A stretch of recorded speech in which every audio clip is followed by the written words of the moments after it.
There's a familiar feeling you all know. Like there's something deep within you yearning to be heard. Waiting to be set free. And then it's gone.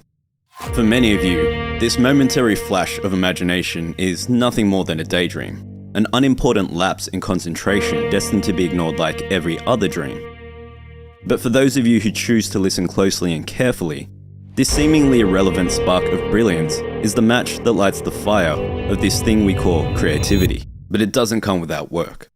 This video is about creativity, how it's a product of thinking differently, why it exists in all of us, and what all great creators understand about this otherworldly ability.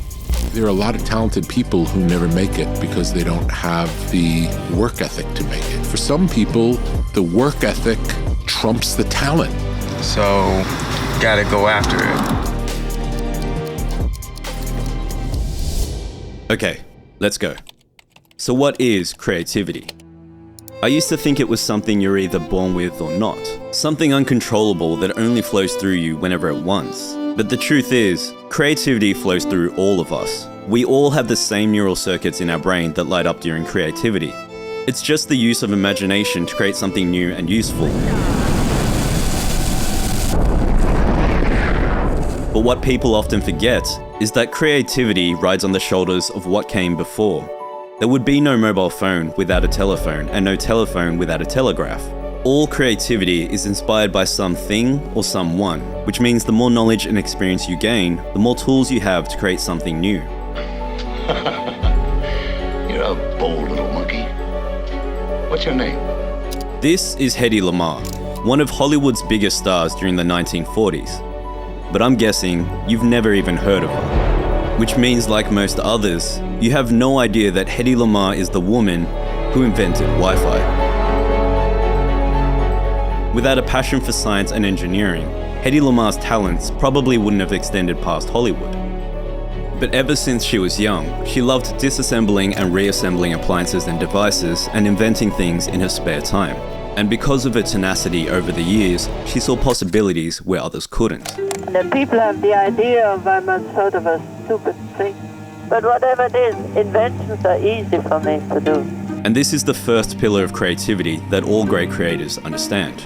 It doesn't matter if you're an actor, an athlete, an accountant, or anything else. Creativity is learned, not given. Think about it. You already make creative choices every day. What to wear, what to eat, what to do, and where to go. Creativity is what lets you imagine and explore new options. But the irony is, anything new is what your brain fears most. If you eat something different, you might not like it.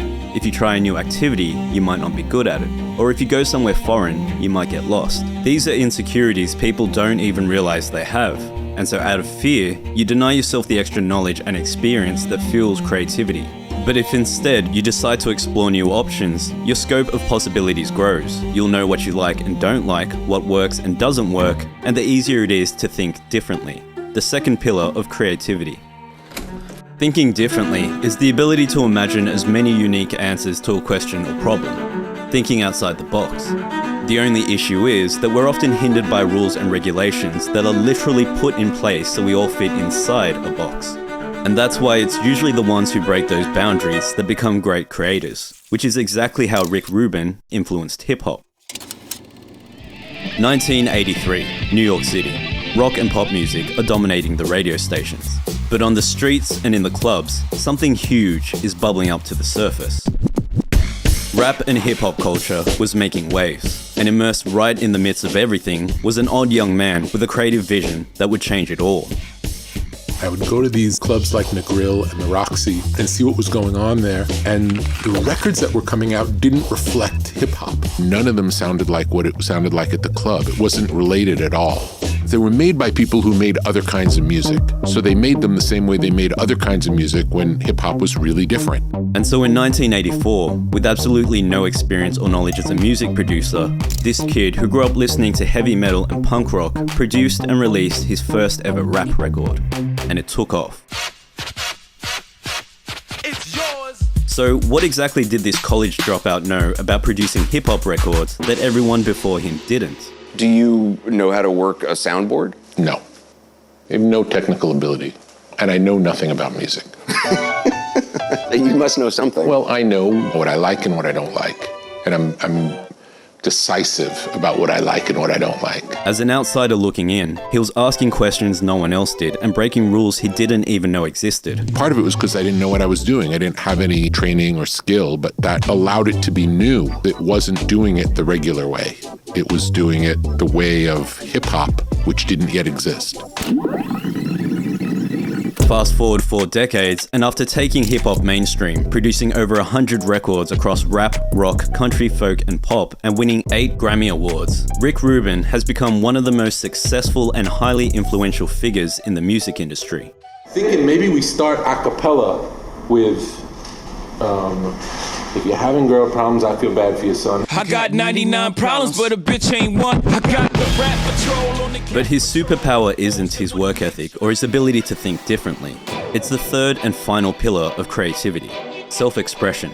Rick Rubin had always been a little, I can't teach you, but I can help you explore yourself, that type of thing. What makes it great is the personal.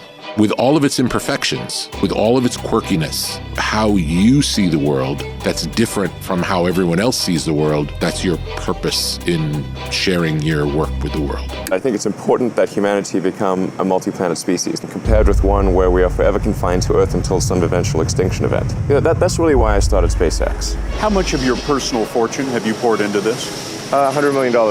When you create something new, you'll probably face moments that test your resolve. When SpaceX was first trying to get to orbit, they had a rocket called the Falcon 1. I told the team I'd have enough money for 3 flights, and then that'd be it, curtains if we didn't make it in 3 flights. And they launched it 3 times. Moments that fill you with doubt and make you think that it's all for nothing. All 3 times were unsuccessful. We were running on fumes at that point. We had virtually no money. It seemed pretty dark. But it's in these moments when you should remember that creativity is about something deeper, something meaningful that compels you to create. When you had that 3rd failure in a row, did you think, I need to pack this in? Never. Why not? I don't ever give up. I mean, I'd have to be dead or completely incapacitated. And the rest, as we know, is history. SpaceX again successfully launched its Falcon rocket. Today will be the 5th Falcon 9 launch. SpaceX. So, as you watch our wondrous Earth from above, just remember, we are all specks on an organic spaceship speeding through a seemingly infinite universe. Our existence means nothing in the scope of space and time, but that doesn't mean everything we do is meaningless. We don't need an afterlife to appreciate the current life, because this is your life. So when it's all said and done, just make sure you said and did all that you always thought could be done, because truly, none of it matters unless you think it does.